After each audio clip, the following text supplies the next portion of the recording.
interno de las columnas de esos tubos puede ir de 3 a 5 milímetros. Y ese diámetro interno está lleno de partículas. Las partículas tienen un tamaño que va de 3 a 5 micrómetros. Esas partículas habitualmente son de sílice. Pero esa sílice puede estar funcionalizada. ¿Qué quiere decir? Que va a estar conjugada a diferentes grupos funcionales, lo que genera varios tipos de columnas. Ahora, su compañera preguntaba por una precolumna. ¿Qué es una precolumna? Es una columna pequeñita. ¿Dónde se va a colocar esta precolumna? Se llama precolumna o también se llama guardacolumna. Antes de la muestra, creo. Se coloca antes de la columna. ¿Dónde? Antes de la columna. Si mi fase móvil viene desde acá, recorre todo esto y llega por este lado, ¿no? La fase móvil llega algo así, entonces es una precolumna o guardacolumna. Tendría que colocarla antes de la columna. O sea, coloco eso primero y luego recién la columna. Las columnas se entornillan. O se van metiendo uno dentro de otro, armando. O sea, antes de empezar, ahí. Normalmente las columnas se pueden retirar, ¿no? Por ejemplo, para un analito usamos una columna, para otro analito otra columna.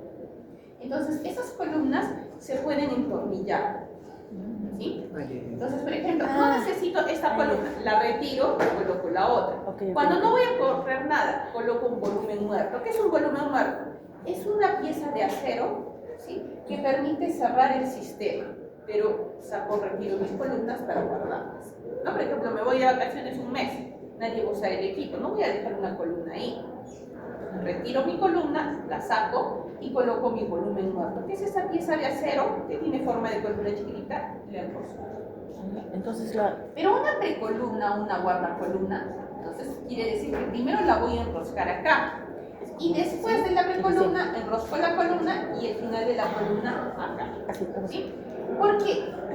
Porque la columna, ¿sí?, es un consumible, quiere decir que tiene un tiempo de vida medio. Se va desgastando con facilidad. ¿Sí?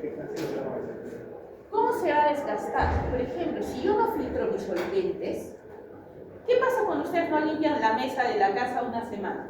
Horrible, cochinos, con todos una chanchería. Hay polvo, ¿verdad? Bien, es que en el ambiente hay polvo. ¿Han visto? O sea, ustedes barren, recogen polvo. Se fueron de vacaciones, la casa quedó completamente cerrada. Sí. Cuando vienen, llena de polvo. Hay polvo. El polvo está en el ambiente. Quiere decir que por más que yo tenga mucho cuidado, las partículas de polvo pueden caer en estos frascos. ¿Sí? Entonces, y a pesar de que hay fritas, que les he dicho que son filtros de solventes, ¿verdad? A pesar de que hay fritas y que hay varias piezas que permiten ir filtrando poco a poco, aún así pueden llegar algunas partículas de polvo a la columna y la van malogrando. Por un lado. Por otro lado, acá yo inyecto mi blanco, mis estándares, mi solvente, mis muestras. Todas esas soluciones también las tengo que filtrar. Si no las filtro, igual, esas partículas de polvo van ingresando a la columna. ¿Qué pasa con las muestras que son muy complejas? Por ejemplo, los extractos. Por ejemplo, las muestras que provienen de órganos, hígado. Por más que tratamos de hacer una buena extracción, aún así obtenemos el analito que se encuentra en el hígado, pero hay grasa y todo eso puede ir ingresando en la columna. ¿Y qué pasa? La columna se va malogrando. Si yo hago caer o la golpeo mi columna, ¿sí?, como todo esto está lleno de pequeñas partículas de sílice, la columna se dice que empieza a sangrar. Bueno, no es que haya sangre, es que se remueve una partícula de sílice y se va cayendo 1, 2, 3, 4 y se va malogrando mi columna. ¿Cuánto cuesta una columna? Una columna puede ir desde unos $300, $500, $1,000, $2,000. ¿Sí? Entonces, continuamente cambiamos de columnas, pero aún así son caras. Entonces, ¿por qué uso una columna, una precolumna o una guardacolumna? Para preservar más tiempo mi columna. ¿Sí? ¿Por qué? Porque ser más pequeñita es más económica. Entonces, por ejemplo, si yo estoy inyectando, por ejemplo, a mí me pasaba bastante en mi doctorado, yo trabajaba con, hacía análisis de, bueno, yo sintetizaba nanopartículas y evaluaba su efecto en el organismo de animales de experimentación, en cerebro, en hígado, en riñones, en pulmones, en sangre. Las muestras que provenían de hígado mataron la columna. Claro que estoy hablando de unas 100 muestras, ¿no? Pero en ese caso, ¿qué era lo más conveniente? Colocar una precolumna o una guardacolumna. ¿Me malograban la precolumna? Sí, pero es más económica que una columna. Iba preservando mi columna. Normalmente, por ejemplo, ustedes compran una columna y muchas veces los ofrecen un kit de 3 precolumnas. ¿Cuánto me va a durar una precolumna? Depende también cómo la trates, ¿no? Pero repito, el objetivo es que mi columna, que es más cara, dure más tiempo. Por eso usamos una precolumna o una guardacolumna. Pero esta precolumna o guardacolumna debe de tener la misma composición que la columna. Sílice. La sílice puede estar funcionalizada con una cadena hidrocarbonada de 18 carbonos. Esta también. Si mi columna está funcionalizada con grupos amino, mi precolumna también. No voy a escoger una columna funcionalizada con grupos amino y una precolumna con grupos ciano, porque no tendría sentido, ¿verdad? Entonces tiene que tener la misma composición. A ver, ¿qué funcionalizaciones son posibles? Muchas, demasiadas. Acá tenemos un pequeño resumen. ¿Sí? Entonces, ¿cómo es que escogemos las columnas? Repito, este es un resumen, ¿eh? Porque si ustedes buscan, y hoy en día hay muchos fabricantes de columnas, si ustedes buscan, van a encontrar muchos tipos de columnas, más que los que ven acá, y si buscan de un año, muchos más. Pero, a grosso modo, ¿cómo podemos clasificar estos tipos de columnas? Bueno, todo va a depender de la solubilidad del analito que se encuentra en la muestra. Hay dos opciones, que el analito sea soluble en solventes acuosos o que sea poco o insoluble en solventes acuosos. De ahí parte todo. ¿Sí? Si mi analito es soluble en solventes acuosos como el agua o solventes orgánicos polares como el metanol, me vengo por este lado. Pero si mi analito es insoluble en agua o muy poco soluble, mi fase móvil va a tener que ser un solvente orgánico apolar, un hexano. Y me vengo para acá. Vale. Si mi analito es soluble en agua, solventes orgánicos polares, al mismo tiempo tengo dos opciones. Hablar de una cromatografía de intercambio iónico o de una cromatografía de absorción. Intercambio iónico, cuando mi analito o mis analitos son solubles en agua o solventes acuosos, pero además tienen iones y una carga importante de iones, es decir, una concentración alta de iones. En ese caso utilizo la cromatografía de intercambio iónico. Utilizo columnas que muchas veces están rellenas con resina. Y hemos visto que esa resina puede estar funcionalizada con grupos con carga positiva, con carga negativa. ¿No? Con carga negativa, derivados del ácido sulfónico, con carga positiva, aminas cuaternarias. Entonces, ¿qué va a pasar? La muestra va a recorrer la fase estacionaria y los iones se van a ir separando y se van a quedar momentáneamente unidos a la carga opuesta. ¿Verdad? Entonces ahí hablamos de una cromatografía de intercambio iónico. Pero ¿qué pasa si mis analitos son solubles en agua y en solventes polares, pero no hay muchos iones? Bueno, puedo optar por una cromatografía en fase reversa. ¿Qué es fase reversa? Cuando la fase móvil es agua o solventes polares. ¿Y cómo se llama cuando los solventes son apolares? Cromatografía en fase normal. ¿Sí? Pero al mismo tiempo ven que la cromatografía en fase reversa puede ser iónica, polar, neutra, mixta. ¿Y de qué depende? Depende de más características físico-químicas del analito. Si ese analito es un yo, pero repito, no, la concentración no es tan alta como acá, puedo utilizar este tipo de columnas. Y los analitos se van a separar formando pares iónicos o por supresión de iones.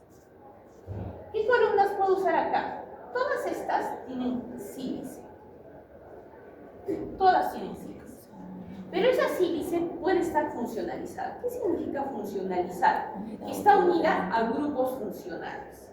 ¿Qué grupos funcionales? Depende de lo que vamos a ver. Cadenas con 18 carbonos, cadenas con 8, con 4, con 2 carbonos. Cadenas con grupos, ya saben que es un grupo fenilo, ¿verdad? Algunas otras están funcionalizadas con grupos amino, otras con grupos ciano, otras con fenilo. Algunas simplemente son sílica tal cual, ¿sí? Entonces, todo eso depende. Bien.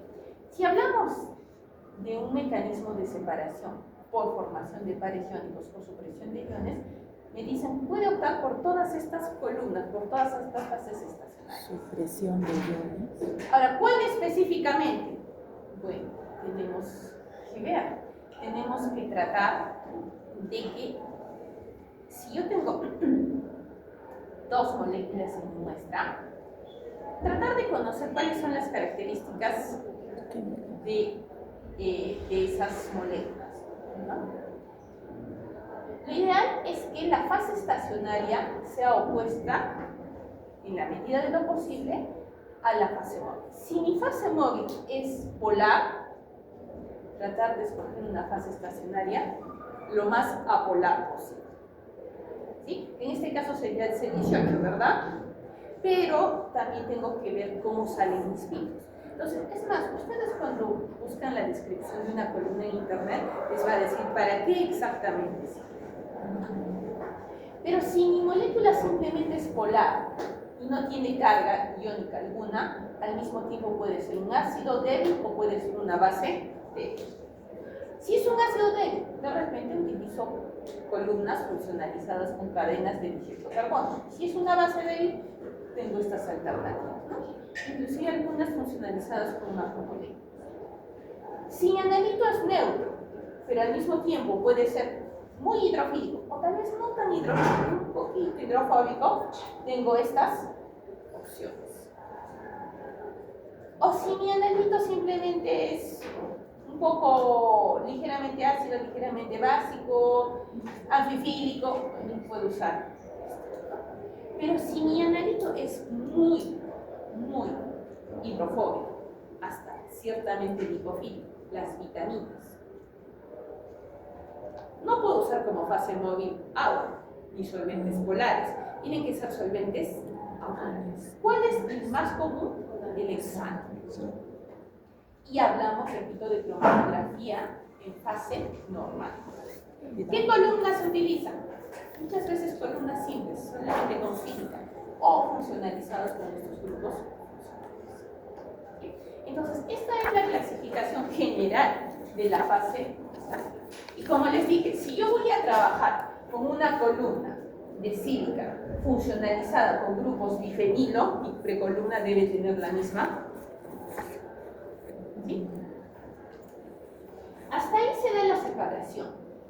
Pero ya sabemos que después de la separación, ¿sí?, hay que identificar y cuantificar. El equipo del cromatógrafo está acoplado a un detector.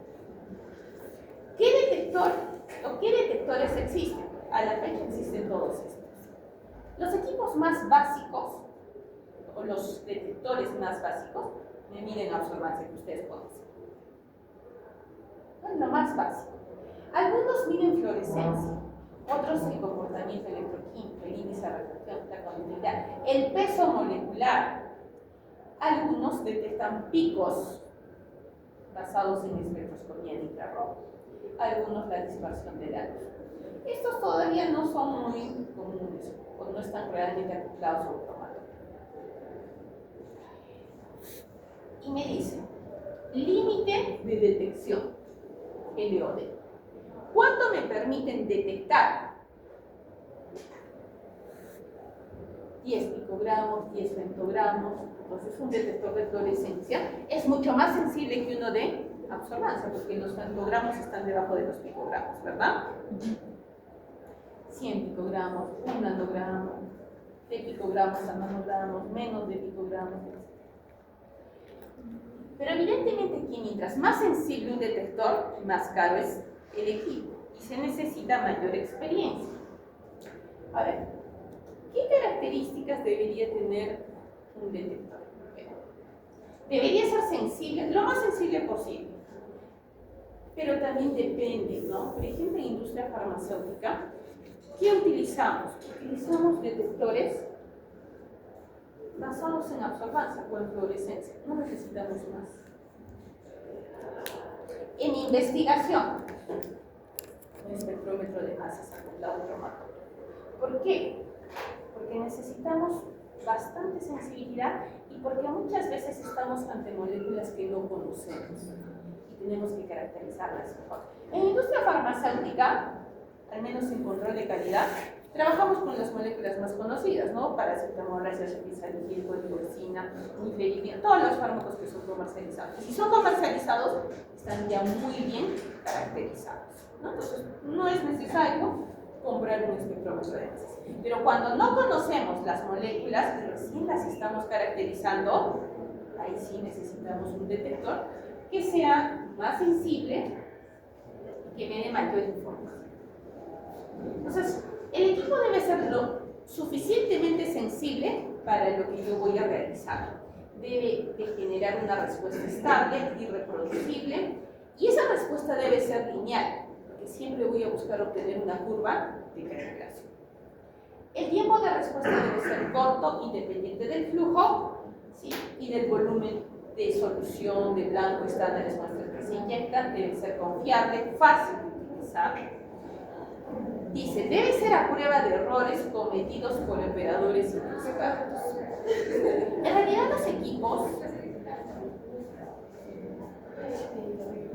muchas veces es como una computadora, ¿no? Cuando yo voy a cerrar un programa, o por ejemplo estoy trabajando en Word y cierro el programa, me pregunta, ¿estás seguro que deseas cerrar? Ya. Si ya me estoy durmiendo, le digo que sí, no grabé. Pero al menos me preguntó, ¿verdad? Igual, los equipos siempre nos preguntan, ¿estás seguro que desea hacer tal cosa? Entonces, me hace pensar un poquito, ¿no? Recapacitar. Y es más, los equipos tienen alarmas. Por ejemplo, cuando la presión es muy alta, pasa de los 400 bar, hay un riesgo de que yo malogre mi columna. Pero antes de eso, el equipo emite una alarma. Entonces ya me dice, algo está mal, ¿verdad? La respuesta debe ser similar para todos los solutos o de manera alternativa una respuesta predecible. Y en la medida de lo posible no debería destruir la muestra, aunque en la mayoría de casos se destruye la muestra. Entonces, como hemos indicado, en HPLC vamos a obtener un cromatograma. La señal que me da el equipo en función del tipo. Esta señal, ¿qué será? Bueno, depende del detector. En algunos casos es absorbancia, en algunos casos es intensidad, pero siempre en función del tipo. Entonces, ese cromatograma, es un gráfico y va a tener estos triángulos. Esos triángulos se llaman picos, ¿sí? Voy a tener un pico por cada analito. Acá yo tengo dos analitos, A y B. A sale primero. Entonces, como sale primero, es normal que llegue al detector primero. Y después llegará B. El pico para A, el pico para B. Esos picos, ¿sí?, podemos caracterizarlos. Es más, cuando estamos implementando, cuando estamos creando un método analítico, la USP me dice que tengo que caracterizarlos muy bien. Entonces, hay diferentes parámetros que tenemos que conocer para un cromatograma. Eso también me importa muchísimo. El cromatograma tiene un inicio y tiene un fin. En los primeros minutos, a veces antes del primer minuto, o a los 2 o a los 3 minutos, sale un pequeño pico. Después vuelve a bajar, esta es la línea base, y vuelve a salir. Este pico es de mi analito. ¿De qué será este pico? De los solventes, ¿verdad? De los solventes. Por ejemplo, si mi analito está solubilizado en metanol, saldrá por el pico del metanol. un pico de metanol, un pico del analito. Si mi analito está solubilizado en una mezcla de buffer pH 7 y acetonitrilo, el pico de metanol. Pero al mismo tiempo me dicen que desde el minuto 0, donde empieza el cromatograma, hasta cuando sale el pico de los solventes, se llama tiempo muerto. Este es el tiempo muerto. Y el tiempo en la fase estacionaria es el tiempo que está retenido el analito, contando desde el tiempo muerto hasta donde sale el analito. Pero en realidad, sobre todo, nos referimos al tiempo de retención. El tiempo de retención cuenta desde el minuto 0 hasta la parte máxima del pico del analito. Entonces, si yo inyecto mi blanco, bueno, no debería haber pico de analito, ¿verdad? Si inyecto mi estándar 1, mi estándar 2, mi estándar 3, para cada pico deberíamos tener el mismo tiempo De retención. Uno sobre otro, ¿no? Exacto. Pero en este caso no se van sobreponiendo los cromatogramas. O puedo yo sobreponerlos, pero va a ser una ventana sobre la otra ventana, sobre la otra ventana. Pero así como lo han visto en el espectro, no se puede. Pero yo puedo también ir anotando, ¿no?, esos tiempos de retención. ¿Y qué pasa si cuando inyecto en la muestra no tengo el mismo tiempo de retención? Es porque no hay muestra, no hay el analito. No es ese analito. Entonces, el tiempo de retención me ayuda a caracterizar. A menos que yo haya hecho una modificación, que haya movido el equipo y el tiempo de retención haya cambiado. Pero si no he movido y no es el tiempo de retención, lo más probable es que no sea el analito. Para cada pico yo puedo calcular los platos teóricos. ¿Qué son los platos teóricos? Es un número. ¿Qué me va a decir ese número? Ese número me va a decir cuán bien está mi pico. Este pico es un triángulo, si ustedes se dan cuenta. ¿Se puede calcular el área de un triángulo? Sí, pasa por altura entre dos. El equipo, si yo lo programo adecuadamente, me va a calcular el área de mis picos. ¿Sí? Pero para cada pico, repito, yo puedo calcular los platos teóricos. Los platos teóricos son N, que es igual a 16, por el tiempo de retención, desde el minuto 0 hasta donde sale, dividido entre el ancho del pico. ¿Cuál es el ancho del pico? Acá vemos que el cromatograma empieza en 0, digamos 5. El tiempo de retención de mi pico es 5 minutos, pero no empieza en 5, empieza, digamos, 4.7 minutos. Y acaba a 5.2. ¿Cuál será el ancho? De 4.7 a 5 hay 3 meses y de 5.3 sería. El ancho es todo esto. Sí. Es la base. ¿Cuánto es la base? 0.5.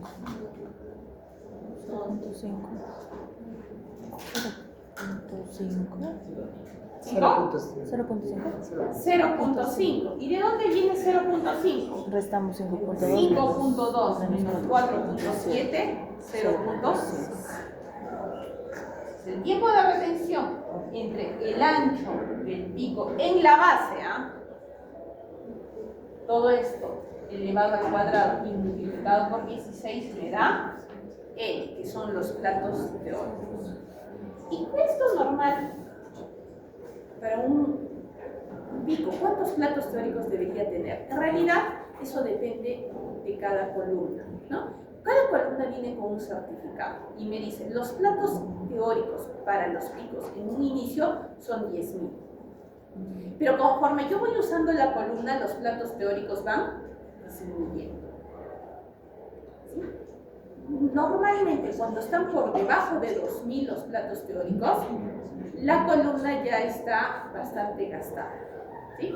Ahora, si tengo 500 platos teóricos, significa que el pico es demasiado ancho y ya hasta no decimos que es un pico, simplemente que la columna ya murió o está muriendo.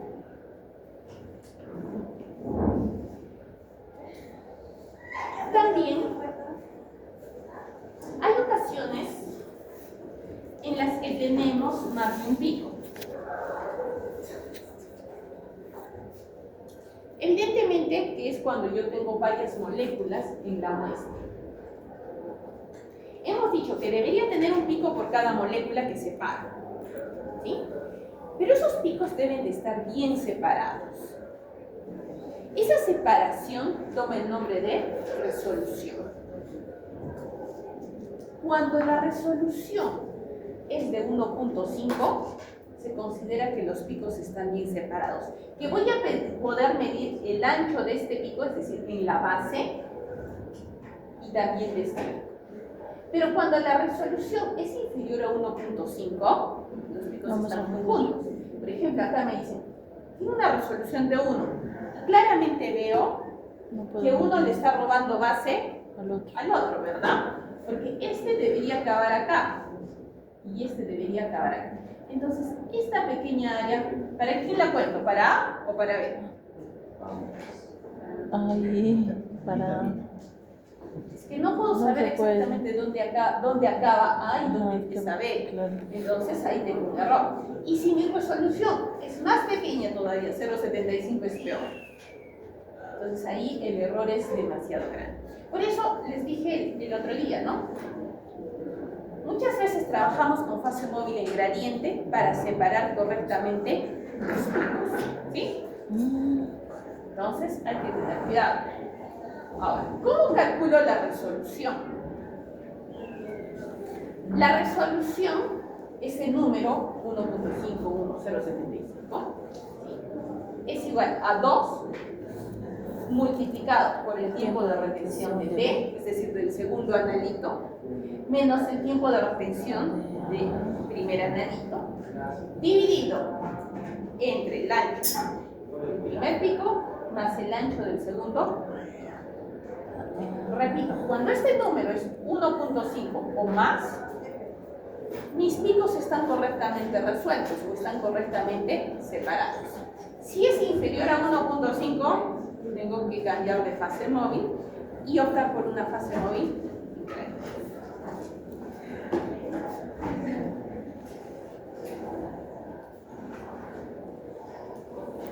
¿Está? Se ve. A resolver entonces. Ay, ya lo estaba mirando ya. Ya saben que después de toda la explicación vienen cálculos, ¿no?